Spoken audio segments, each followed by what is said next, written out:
En question d'une sœur.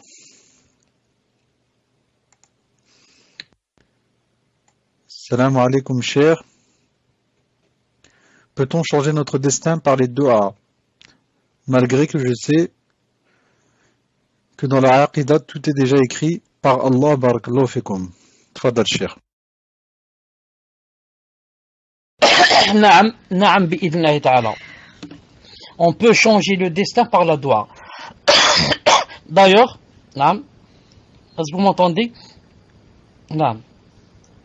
Si quelqu'un va dire, d'ailleurs, s'il y a quelque chose qui change le destin, c'est bien la doua. Si quelqu'un va dire, comment ça?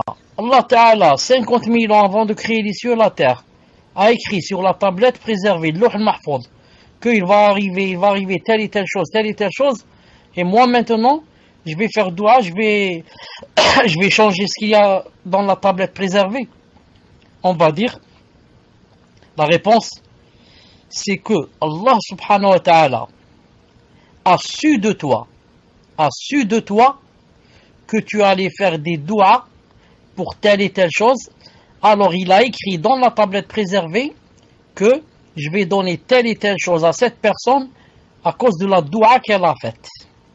Allah ta'ala savait que tu allais faire la doua et que quoi? Et que par conséquent, naam, il t'a écrit cette chose dans la tablette préservée. Il t'a donné la chose, il te l'a donné en même temps, en écrivant comme sabab que c'est la doua.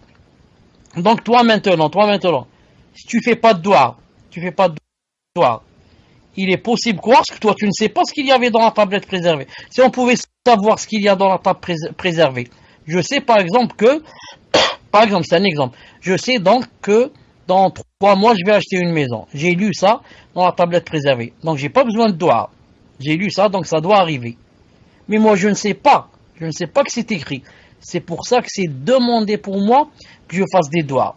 C'est demandé que je fasse des doigts pour que, quoi? Pour que peut-être, Allah Ta'ala avait écrit que je n'aurai pas de maison si ce n'est les doigts. Donc c'est obligé pour moi que je fasse les doigts.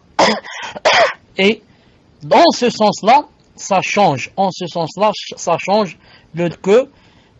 Du fait de si j'avais vu ce qu'il y avait dans la tablette préservée et je n'avais pas fait de doua, c'est tout.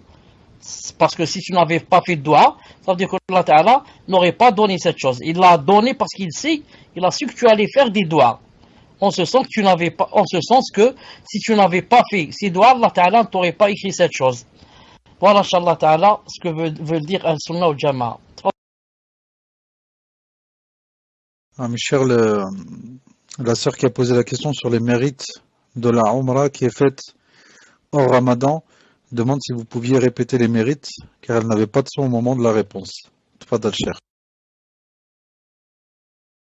Est-ce qu'elle a demandé les mérites de la Umrah pendant le Ramadan ou là, pas pendant le Ramadan? Moi j'ai compris qu'elle parlait de pas pendant le Ramadan.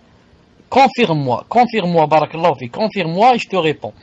Je profite aussi pour dire que la preuve qu'il y a un hadith authentique du prophète sallallahu alayhi wa sallam qui dit quoi? Qui dit que des fois le destin descend. Le destin descend et la doua monte. Et la doua et le destin se rencontrent dans le ciel. Et ils se commencent à se battre jusqu'à Yawm al-Qiyamah. Donc c'est une preuve quoi? Une preuve que, vous voyez comment ici la doua n'a pas laissé le destin descendre. Elle a empêché le destin de descendre. Car Allah Ta'ala a écrit que tu allais faire une doua qui allait quoi? Qui allait rendre son destin bi'idhnillah subhanahu wa ta'ala.